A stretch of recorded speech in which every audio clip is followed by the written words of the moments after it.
President Draupadi Murmu has released a statement on the occasion of the 14th anniversary of the 26/11 terror attacks, stating the remembrance of the lives lost during the incident in which she paid homage to those martyred in the 26/11 attack. Home Minister Amit Shah paid tributes to the victims and martyrs of the 26/11 attack, remembering and saluting the security personnel who made the supreme sacrifice while going against terrorists, with the Home Minister Amit Shah further stating that today served as a message to the whole world to fight unitedly against terror. Maharashtra Chief Minister Eknath Shinde along with Maharashtra Deputy Chief Minister Devendra Fadnavis participated in a tribute ceremony held for martyrs of the 26/11 attack in Mumbai at the office of the Mumbai Commissioner of Police.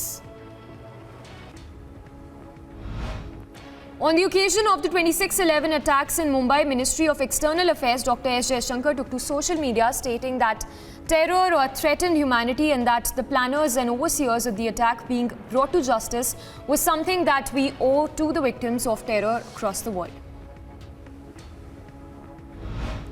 Assam Chief Minister Himanta Biswa Sarma, while marking the 26/11 attack, stated his remembrance of the lives lost during the attacks and the valor of the security forces who lost their lives, further stating that the nation is indebted to their sacrifice. After introducing e-court projects for the Indian judiciary, Prime Minister Modi began his address on the occasion of the Constitution Day by marking the occasion as the 14th anniversary of the 26/11 attacks in Mumbai. The Constitution Day, also known as the National Law Day, commemorates the adoption of the Indian Constitution in the country.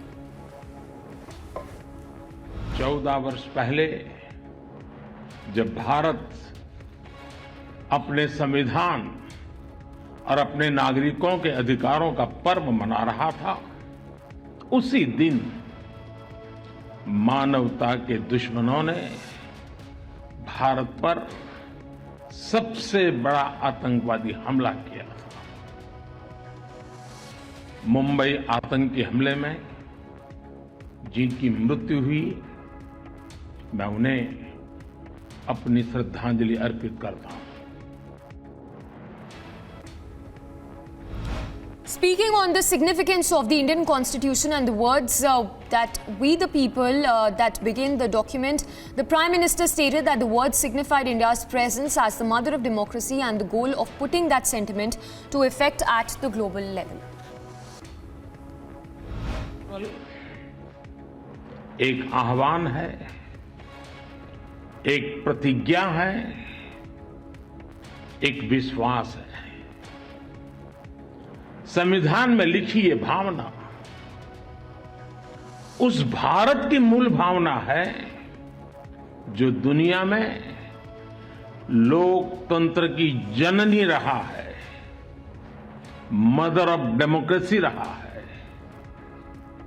यही भावना हमें वैशाली के गणराज्य में भी दिखती है, वेद की ऋचाओं में भी दिखती है। Now, speaking at the celebrations of the Constitution Day in the Supreme Court, Attorney General discussed the challenges that the country is facing, such as providing equality to each section of the society. Are great and challenging. We are yet to eradicate some of the pernicious problems of caste and other social divides. The claims to equality is complex, and accommodation to be made call for coordination between law, society, and the courts, without, however, creating new divides. The new entrance in the field of human rights, particularly social media, has thrown open challenges of regulation. Meanwhile, Union Law Minister Kiran Rijiju stated that justice was a promise Indians had made for themselves and that justice ought to be the buzzword from the citizens to the courts. The foremost introductory vision and aspiration that the people of India have promised to give to themselves and its generations. The constitutional promise of equal justice is based on equal opportunity, and it is also a dream emanating from Article 39A. It is our constant endeavor to bring down barriers for accessing justice through integrating technology and other meaningful tools on making information accessible on a routine basis and in an easy to understand manner. Chief Justice of India, while speaking on the occasion of the Constitution Day, spoke about a reform within the judiciary system where courts ought to approach citizens rather than citizens approaching the courts. We have been adopting technology to improve the working of courts. It is of supreme importance and necessity that the courts are remodeled to reach out to the people instead of the people reaching out to the courts in their quest for justice. To ensure that the courts reach out to the people, it is essential that the process of litigation is simplified and made citizen-centric. Now, Constable inquiring about a gathering with loudspeaker by former Congress MLA Asif Mohammed Khan was manhandled and abused by the man with the loudspeaker, following which the former Congress MLA has now been arrested. Meanwhile, the Congress has bagged their Neta. Asif Mohammed Khan, a Congress leader, former MLA, was seen abusing, heckling, intimidating and trying to assault a police officer on duty. Not only that, he has spoken in his speech about the area being a Muslim area. The Congress party is once again back to its divide and rule vote bank politics, even in MCD. The Congress party feels that there are Hindu areas and Muslim areas. This is a party which talks about secularism, but from 1947 onwards, it has divided the country on communal lines and it continues to play the divide and rule card. Now, another piece of footage from the TIHAR jail has been released, wherein Jail Delhi Minister Satyendra Jain is seen meeting the now suspended superintendent of the TIHAR jail. आपने देखा कि सत्येंद्र जैन मालिश करवाते हैं child rapist के द्वारा। आम आदमी पार्टी उसे फिजियोथेरेपिस्ट बताती है। आम आदमी पार्टी ने स्पा की सेवाएं तिहाड़ में खोल दी। फिर हमने देखा सत्येंद्र जैन बोलते हैं 28 किलो वजन घट गया, कोर्ट में कहते हैं खाना नहीं मिल रहा, परंतु सामने आता है कि नवाबों जैसे उनको सम्पचुअस मील दिया जा रहा है 2-2 बटलर के साथ। और वो भी सामने आ गया कि आप आदमी पार्टी ने तिहाड़ में किस प्रकार से रिजॉर्ट और रेस्टोरेंट शुरू कर दिया। Now, protests were held by Kashmiri Pandits demanding justice for the community, with the protesters marching on the streets of Jammu with bare feet. The protesters questioned the government, citing inaction in the past 6 months amid the rising deaths of Kashmiri Pandits in JAIN. उन्होंने यही किया, we are making adequate arrangements. जब तक आप employ को confidence में नहीं लेंगे, आप जब तक ट्रस्ट डेवलप नहीं करेंगे एम्प्लॉय के बीच में, जब तक आप कॉन्फिडेंस नहीं डेवलप करेंगे एम्प्लॉय के बीच में, ये सारा फेल है। हम यूटी एडमिनिस्ट्रेशन से काफी डिसअपॉइंटेड है, जिस तरह आपने हमारे प्रति जो स्टैंड पिछले 6 महीने लिया। हम यूटी एडमिनिस्ट्रेशन से नाराज हैं, जिस तरह आपने अप्रोच अडॉप्ट किया पिछले 6 महीने हमारे साथ। इसके साथ साथ आपने सहरी बंद किया। आपने कौन सा कार्य किया है? आपने कौन सा जंग जीती है? हमारे कश्मीरी पंडित समुदाय को ये सहने की शक्ति है कि हम सहरी के बगैर से आप दिखाकर कीजिए ना कि आप 1 महीने सहरी के बगैर रहे। इसे हम आपके चैनल के माध्यम से कह सकते हैं गवर्नमेंट की हमारी जो जस्टिस जो है वो डिलीवर कीजिए। Gujarat Chief Minister Bhupendra Patel, BJP National President JP Nadda and State President CR Patil released the party's manifesto for the Gujarat Assembly poll. Salient features of the manifesto included complete implementation of the recommendation of the Gujarat's UCC committee and the setup of anti-radicalization cell to battle terror threats in the state of Gujarat. संकल्प पत्र के विमोचन के अवसर पर मंच पर उपस्थित हमारे गुजरात के यशस्वी मुख्यमंत्री सम्माननीय भूपेंद्र पटेल जी, हमारे बहुत ही जुझारू और कर्मशील और संवेदनशील अध्यक्ष Shri CR Patil ji. Now, the ISRO has successfully launched the PSLV C-54 from Sriharikota in Andhra Pradesh, with a rocket holding 9 satellites, with an Earth observation satellite being the primary satellite placed in the orbit following the launch. For making yet another successful mission in the series of its long years of journey. And also congratulations to your 06 satellite, which is just deployed its solar panels very correctly at the expected time. Sources state that Aftab Poonawala's polygraph has been conducted after he was seen along with the Delhi police officials at the Ambedkar Hospital in Rohini in the national capital. Sources also stated that Aftab has admitted to the crime and had conducted the act out of hate for Shraddha. He is further reported to have confessed that he planned the trip as part of the plan to murder Shraddha. Speaking on the sting videos released by the Aam Aadmi Party in connection with the MCD polls, the Delhi Chief Minister stated that Delhi's people would respond to the same on the 4th of December. मेरा ये कहना है MCD का चुनाव अब बड़ा clear होता जा रहा है। भाजपा के 10 वीडियो बनाम केजरीवाल के 10 काम। जनता को तय करना है कि वो उनको भाजपा के 10 वीडियो चाहिए या केजरीवाल के 10 काम चाहिए, केजरीवाल की 10 गारंटी चाहिए। 4 तारीख को चुनाव है। 4 तारीख को दिल्ली की जनता, मेरे को कुछ कहने की जरूरत नहीं है, दिल्ली की जनता इन सारे वीडियोस का जवाब दिल्ली की जनता दे देगी। The Jammu and Kashmir police has detained 3 Rohingyas who were interrogated in the Bhatindi police station after they were arrested. In Jammu, their arrival to the Union Territory was reported to be one of the main points of interrogation by the JNK police. Amid the tensions between the regions of Meghalaya and Assam following the incident that claimed lives of 6 people, the Meghalaya government has extended shutdown of internet services in 7 districts for another 48 hours. Karnataka Chief Minister Basavaraj Bommai meanwhile commented on the possibility of introducing a UCC in Karnataka, with the Chief Minister stating that they were seriously considering the code's implementation and that it was BJP's stand that the Uniform Civil Code was favourable. And in more news coming in from across the country, a case at FIR has been filed under the POCSO Act against a driver for school teachers named Rajappa at the Chikmagaluru in Karnataka after reports of allegedly misbehaving with the girls. The accused was tied to a pillar by the villagers of Chikmagaluru and later handed over to the cops. An incident of infiltration from Pakistan has been caught on camera with movement during the intrusion caught on thermal cameras of the BSF Jawans. The incident was reported near the Indo-Pakistan border in Punjab in the district of Pathankot. Searches continue in connection with the incident. A drone from Pakistan was shot down by the BSF with the device spotted near Amritsar in Punjab as it attempted to enter Indian territory last night. Northern Commander of the Indian Army, Lieutenant General Upendra Dwivedi, visited forward areas along the LOC in Uri, reviewing operational preparedness of the forces and an infiltration grid also deployed in the region. G20 Sherpa for India, Amitabh Kant, G20 India Coordinator Harsh Shringla, as well as over 40 various heads of missions and heads of international organizations were given a warm welcome at the Swaraj Deep Island in Andaman and Nicobar ahead of India assuming presidency of the international forum.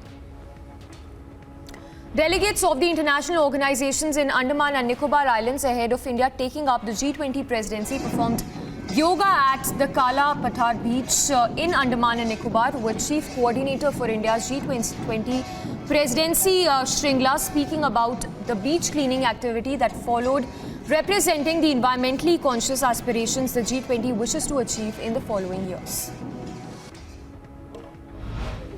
So, why Andamans is a very good point. We are organizing meetings throughout the country on a pan-India basis. This is the vision of the Prime Minister, that he wants the G20 presidency of India to be a participative process in which everybody feels that this is his presidency. It's not a presidency just of the government. State governments, districts, every person in India is involved with the presidency.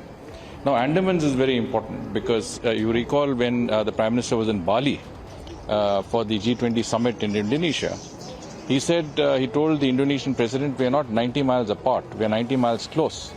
So that 90 nautical miles is right here, right in Andamans. Now, commenting on Home Minister Amit Shah's statements of having taken stern action following the 2002 riots, OWC questioned the lesson had been taught following the riots in Delhi. इख्तिदार के नशे में डूबकर आज भारत के home minister कह रहे हैं कि सबक सिखाया हमने। अरे आपने कौन सा सबक सिखाया? पूरे मुल्क में बदनाम की हो गई। अमित शाह साहब, आपने कौन सा सबक सिखाया कि दिल्ली में फसाद हो गया, दिल्ली में जुल्म हुआ? कौन सा सबक आपने सिखाया? The West Bengal cabinet has announced its decision to allow people from the transgender community to apply for government jobs under the general category. A show cause notice that has been issued against government staff in Kerala for participating in an LDF march to the governor's office in the state. The Raj Bhavan or the governor's office has further asked the chief secretary of the Kerala government to submit an action report on the report against the state government officials who took part in the protest march. Meanwhile, Delhi Lieutenant Governor V.K. Saxena visited the Bhagirath Palace market at Chandni Chowk, the site where a major fire broke out in less than 24 hours after the fire was reported. Following the visit, the LG announced a committee formation, a multidisciplinary committee to look into ways and means of effectively addressing issues with active involvement of residents and stakeholders in the area. And in more news from across the globe, Russian President Vladimir Putin met with mothers of Russian soldiers fighting in Ukraine and claimed that Ukraine servicemen who refuse to go for fighting are shot in front of the ranks.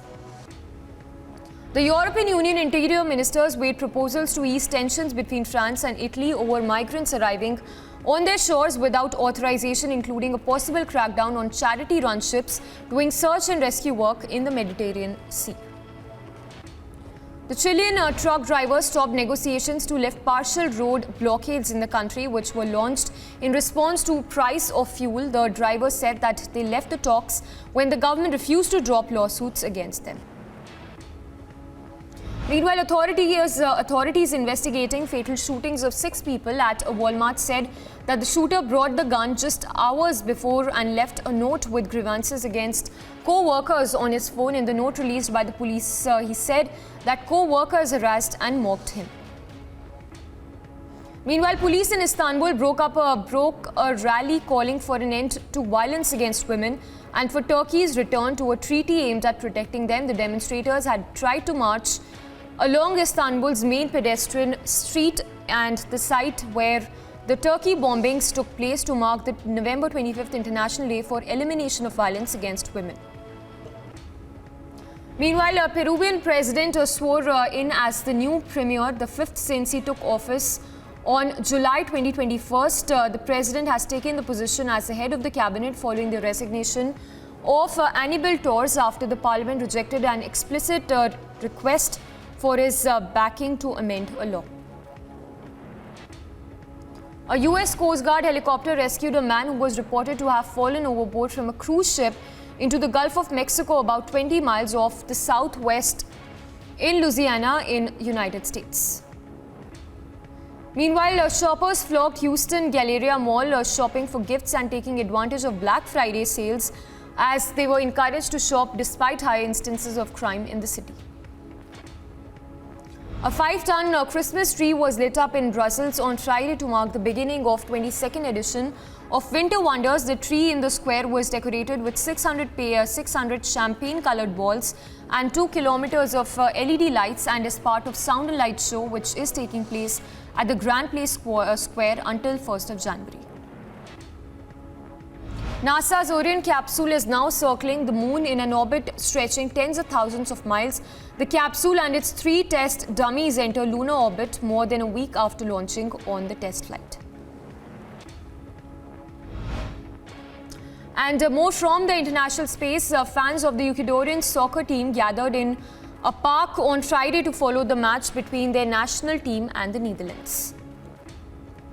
Fans also reacted outside the World Cup stadium in Qatar, where the United States frustrated England in a 0-0 draw on Friday.